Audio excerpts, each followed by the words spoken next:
Assalamualaikum warahmatullahi wabarakatuh. Di dalam video saya yang pertama ini, saya akan mengajak kita semua secara khusus untuk sama-sama belajar, sama-sama untuk memahami tentang begitu besarnya nikmat-nikmat Allah yang telah dilimpahkannya kepada diri kita secara khususnya. Nah, di sini kita akan mengupas teori dan juga mengupas pembelajaran baru seputar nikmat Allah yang telah ada dititipkan dan disimpan di dalam diri kita, yaitu adalah otak. Nah, maka di dalam materi ini saya ingin bahas tentang anatomi otak, struktur otak, dan juga fungsi-fungsi dari bagian otak. Tujuannya saya bahas ini untuk bisa sama-sama kita melihat serta memahami ini ternyata kekuasaan Allah. Ini ternyata hasil dari penciptaan Allah yang kita tidak bisa membuatnya dan tidak akan pernah bisa mencoba untuk mengalahkan nikmat-nikmat Allah. Nah, salah satu juga pembelajaran lainnya agar biar supaya kita bisa lebih mudah untuk bersyukur atas apa yang kita miliki, atas apa yang ada di dalam diri kita. Itu sebenarnya tujuan utamanya. Oke, yuk kita masuk ke dalam materi yang pertama. Otak. Apa sih itu otak? Nah, di sini saya akan jelaskan otak itu adalah salah satu organ yang paling vital. Memiliki anatomi serta memiliki fungsi yang paling canggih. Organ ini Allah sengaja ciptakan untuk memiliki peran utama yang sangat penting, yaitu sebagai pusat kontrol dari ribuan kegiatan yang dilakukan oleh tubuh manusia. Baik yang dilakukan secara sadar seperti menggenggam ponsel ataupun yang dilakukan secara tidak sadar. Atau juga contohnya seperti mencerna makanan. Nah, itu dia kinerja dari otak. Jadi otak ini adalah sebagai fungsi pusat kendali. Ya, otak ini adalah pusat kendali dari segala aktivitas yang kita lakukan. Jadi ini penting. Nah, maka dari itu ketika kita pegang kepala kita, ayo sama-sama kita coba sentuh kepala kita. Nah, dan dirasakan, ditekan-tekan, di situ ada terasa keras sekali. Nah, itu sebenarnya bukan otak, ya. Inilah penciptaan Allah yang luar biasa. Karena ini otak ini sangat genital atau istilahnya penting bagi tubuh kita, Allah lindungi. Lindungi pakai apa? Lindungi dengan tengkorak yang sangat keras. Nah, agar otak kita itu terjaga. Sementara teksturnya otak itu adalah lembek. Nah, jadi Allah tutupi dengan tengkorak yang luar biasa kerasnya sehingga otak kita terjaga dengan baik. Nah, sampai sedetail itu loh Allah mempertimbangkan penciptaannya. Nah, itu. Kemudian kita langsung masuk ke bagian anatomi otak. Nah, pertama kali kita akan belajar tentang otak besar atau yang dinamakan dengan cerebrum. Cerebrum ini kita bagi menjadi 4 bagian. Yang pertama ada lobus frontalis, yang kedua ada lobus parietalis, kemudian ada lobus temporalis, dan yang terakhir adalah lobus occipitalis. Oke, kita masuk ke lobus yang pertama ya. Lobus pertama itu adalah lobus frontalis. Nah, lobus frontalis itu letaknya di bagian depan tuh. Letaknya di bagian depan sejajar dengan dahi. Ya. Ada fakta unik nih dari lobus frontalis ini. Ukurannya itu lebih besar dan paling besar di antara lobus-lobus lainnya. Nah, kemudian fungsinya untuk apa? Fungsi dari lobus frontalis ini adalah untuk mengkoordinasikan perilaku yang memerlukan kemampuan tingkat tinggi, seperti kemampuan motorik atau kemampuan bergerak, kemudian menyelesaikan masalah. Nah, itu dia. Jadi ketika kita dihadapkan suatu masalah, kemudian kita berusaha mencoba untuk menyelesaikan masalah tersebut, dan akhirnya masalah tersebut terselesaikan, itu adalah bentuk kerja dari lobus frontalis.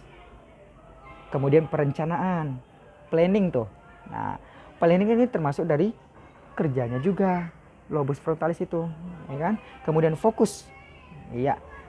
Dan selanjutnya menimbang hal yang baik ataupun yang buruk. Jadi ketika kamu pernah merasakan di dalam pikiranmu seperti ini, wah ini sepertinya baik saya lakukan, tapi rasanya ini yang saya lakukan ini kurang baik ya. Kayaknya membuat berdampak dengan orang lain itu buruk gitu. Nah, kemudian ini sepertinya membuat orang lain senang, ini sepertinya membuat orang lain tidak senang. Itu adalah bentuk kinerja dari lobus frontalis gitu. Kemudian lobus frontalis ini juga berperan untuk mengatur emosi serta mengatur impuls atau informasi rangsang. Nah, gitu ya. Kemudian yang kedua nih, bagian kedua nih, ada yang dinamakan dengan lobus parietalis. Nah, lobus parietalis ini berperan dalam kemampuan mengatur sensasi tubuh, tulisan tangan, posisi tubuh, dan menerjemahkan informasi yang dikirimkan oleh bagian otak lain. Nah, diterima tuh sama dia, ya kan, sama lobus parietal. Kemudian diterjemahkan. Kemudian ya, yang ketiga adalah lobus temporalis. Ya, lobus temporalis ini letaknya ada di sebelah kiri dan juga di sebelah kanan. Tepatnya dekat dengan telinga. Nah, ketika kamu memegang telinga kamu, dilihat itu sejajar juga dan dekat dengan lobus temporalis. Nah, bagian otak ini berfungsi untuk mengendalikan kemampuan daya ingat visual. Misal nih, mengingat wajah mantan. Siapa nih yang punya mantan nih? Ya kan? Nah, mengingat wajah mantan, kemudian mengingat wajah istri, anak, orang tua, ayah, ibu, kakek, nenek, teman keluarga, saudara atau teman-teman baru. Nah, itu bagian dari kerja lobus temporalis. Kemudian daya ingat verbal. Wow, ini juga daya ingat verbal seperti mengerti bahasa tertentu, yaitu bagian kerja dari lobus temporalis. Kemudian pendengaran dan menginterpretasikan emosi dan reaksi orang lain. Tuh, nah nikmat Allah kan. Kemudian yang keempat ada yang dinamakan dengan lobus occipitalis. Apa sih itu fungsinya, ya kan? Kalau kita bertanya-tanya, ini kita bahas langsung. Lobus occipital itu terletak di bagian belakang otak. Nah, bagian belakang tuh, ya kan? Bagian ini berperan besar dalam kemampuan seseorang untuk bisa membaca dan mengenali literasi atau tulisan serta aspek penglihatan lainnya. Wah, canggih ya. Canggih kinerja otak ini. Setelah kita memahami bagian otak besar atau cerebrum, kini kita beralih ke otak kecil pula. Nah, otak kecil atau yang disebut dengan cerebellum itu letaknya di bagian belakang, tepatnya di bawah lobus occipital dari bagian otak besar. Nah, kalau saya tandain ini adalah otak kecil. Nah, kemudian yang di atas ini semuanya adalah bagian otak besar. Lobus occipital itu di mana ini? Di bagian belakang. Nah, di bagian belakang itu adalah lobus occipital. Nah, jadi bagian otak kecil ini berperan penting juga dalam kemampuan motorik halus. Oh ya, motorik halus. Kemudian seperti contohnya adalah koordinasi tangan dan kaki. Nah, kemudian otak kecil juga berperan dalam keseimbangan tubuh. Nah, jika kamu merasakan tubuhnya seimbang, nah itu adalah bagian kerja dari otak kecil. Kemudian postur, dan yang terakhir adalah pemerataan fungsi otak kiri dan otak kanan. Itu dia. Nah, kemudian di dalam struktur otak ada yang dinamakan dengan batang otak. Nah, batang otak itu dia bentuknya lurus ya. Maksudnya membentang gitu letaknya. Nah, itu dia yang saya lingkari. Itu adalah batang otak. Sementara yang ini adalah otak kecil, dan yang Ini adalah otak besar. Nah, itu dia, otak besar. Nah, batang otak ini dibagi juga menjadi beberapa bagian. Sengaja Allah ciptakan seperti itu agar dapat memenuhi tugasnya masing-masing. Dan adilnya Allah itu, Allah tidak menyertakan penciptaannya masing-masing yang diciptakan yang di dalam tubuh kita itu bertugas atas tugasnya masing-masing, tidak mencampuri tugas orang lain. Nah, tidak mencampuri tugas organ-organ lain. Nah, seperti itu. Dia hanya fokus pada tugasnya sendiri gitu. Itu luar biasa nikmat Allah. Kemudian kita bahas yang pertama ya. Yang pertama itu di bagian batang otak ada yang dinamakan dengan otak tengah atau midbrain. Nah, midbrain ini berfungsi untuk mengatur pergerakan mata, memproses informasi visual dan suara yang diterima oleh otak. Kemudian bagian yang kedua ada yang dinamakan dengan pons. Apa itu pons? Nah, pons itu merupakan bagian terbesar dari batang otak. Terletak di bawah otak tengah. Nah, pons ini merupakan kumpulan dari saraf-saraf yang menghubungkan berbagai bagian otak. Pada bagian ini juga terdapat ujung awal saraf kranial. Apa itu saraf kranial? Saraf kranial adalah saraf yang berperan dalam pergerakan wajah atau yang disebut dengan ekspresi. Ya, ekspresi wajah ya, dan mengantarkan informasi sensori ke otak. Itu dia tugasnya. Kemudian ada yang ketiga bagiannya, yaitu adalah medula oblongata. Medula oblongata ini adalah bagian otak yang letaknya paling bawah tuh. Oh, paling bawah. Kemudian bagian ini berfungsi sebagai pusat pengaturan fungsi jantung dan paru-paru. Seperti yang kita ketahui, jantung dan paru-paru itu bergerak secara otomatis tanpa ada perintah. Nah, kita nggak ada merintah jantung tuh untuk bekerja. Contohnya seperti ini. Wahai jantung, hari ini kamu memompa darah dengan maksimal ya ke seluruh tubuh. Nah, agar tubuhku sehat. Namun besok kamu boleh libur lah. Wah, bahaya dong kalau seperti itu kan. Kalau misalnya kita yang memerintah. Bisa-bisa besok kita mati, hari ini hidup ya kan. Nah, kemudian sengaja Allah rangkai ciptaannya itu seperti itu untuk bekerja otomatis agar apa? Agar kita tidak pening gitu. Kita nggak pening mengurusi jantung, mengurusi ginjal, mengurusi kehidupan lagi, kemudian mengurusi anak, istri dan sebagainya. Allah nggak kasih kita kegiatan seperti itu untuk mengurus bagian dalam diri kita. Allah ciptakan semuanya secara otomatis. Nah, kita hanya mengurusi bagian eksternal kita, bagian di luar dari tubuh kita. Tapi Allah minta kepada kita untuk menjaga bagian dalam kita agar tetap sehat. Hanya minta menjaga. Tapi kalau untuk mengurusi, untuk memerintah, tidak ada Allah suruh itu. Semuanya bekerja dengan otomatis. Nah, sudah mulai terasa kan nikmat Allah yang ada dalam tubuh kita. Nah, kemudian mari kita lanjut. Nah, jadi medula oblongata ini sebagai pusat kontrol dari pengendalian jantung dan paru-paru ini secara otomatis. Itu pusat kendalinya. Kemudian medula oblongata ini juga berperan dalam berbagai fungsi penting di tubuh, mulai dari bernafas, bersin, dan menelan. Nah, di mana dalam proses menelan makanan itu ada dinamakan dengan gerak peristaltik. Nah, itu di bawah sadar tuh, tidak sadar. Nah, di bawah tidak sadar.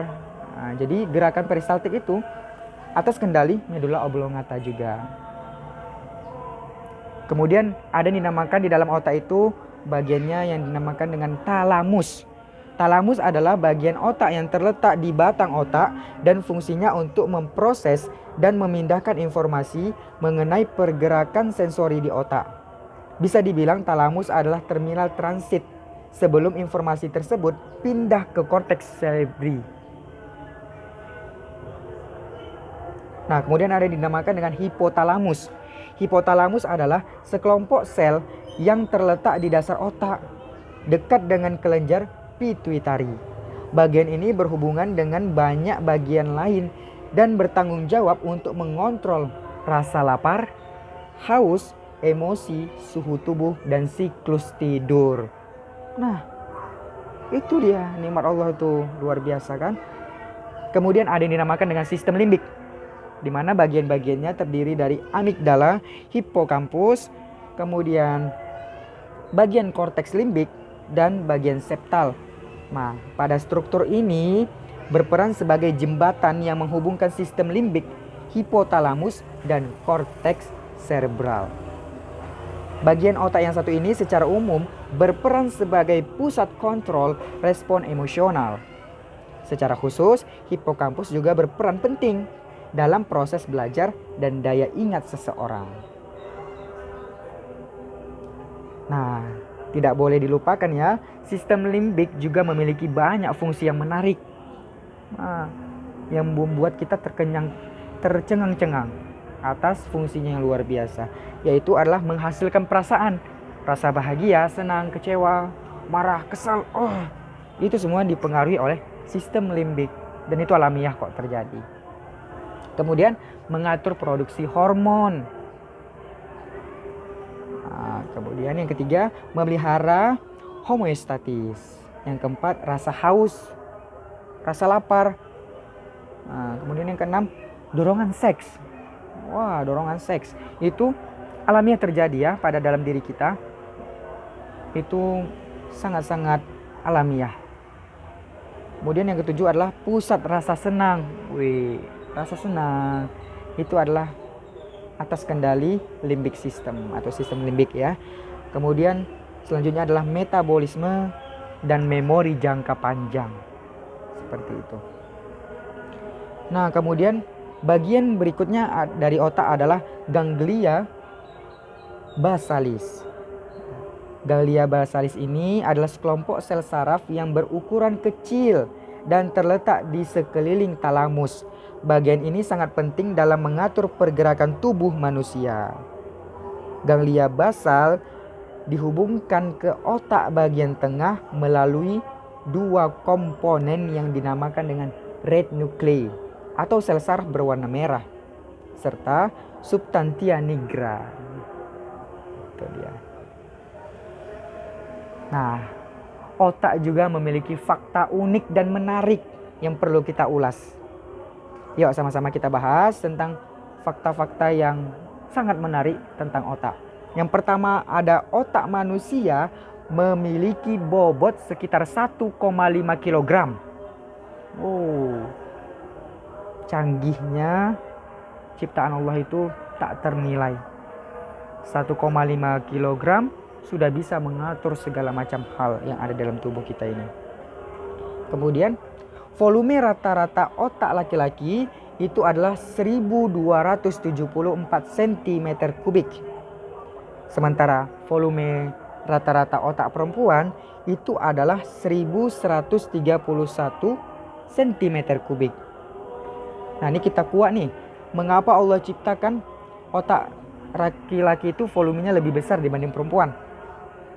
Alasannya karena laki-laki itu sudah Allah takdirkan sebagai pemimpin.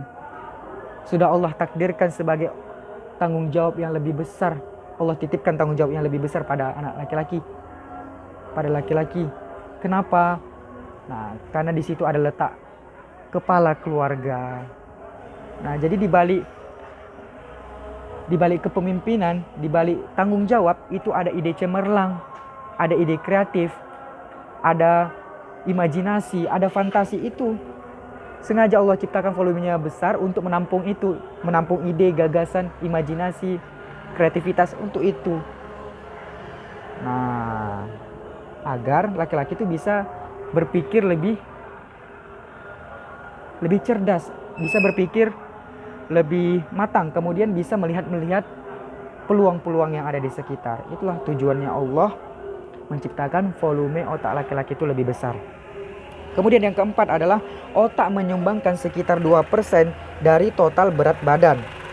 Nah, kemudian yang kelima, sekitar 85% dari otak merupakan bagian dari cerebrum atau otak besar. Nah, itu fakta ya, udah kita jelaskan tadi bahwa otak besar itu anatominya itu lebih besar. Kemudian Selanjutnya adalah otak manusia memiliki sekitar 86 miliar sel saraf atau neuron. Kemudian selanjutnya adalah otak manusia juga mengandung miliaran serabut saraf yang terdiri dari akson dan juga dendrit. Selanjutnya adalah neuron yang ada di otak terkait satu sama yang lain, membentuk sinapsis yang jumlahnya hingga triliunan.